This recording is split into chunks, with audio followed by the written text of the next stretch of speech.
Mga S-Friend, tingnan nyo 'to.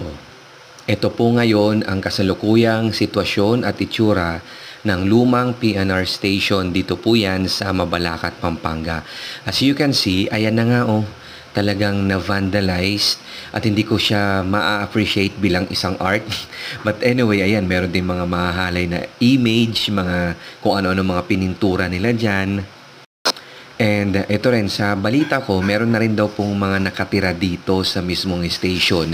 Hindi ko na nga lang po inalam kung ilan yung family or ilan po sila dyan. Pero sa nakikita nyo ngayon, ayan na. Talagang nawala na yung pinaka-original na itsura niya, and I don't know kung bakit nagkaganito at ano yung dapat sanang gawin ng government para ma-preserve ito. Ayan na. So nakikita nyo na sana nga tuluyan din pong maibalik sa dati po niyang itsura itong station na ito.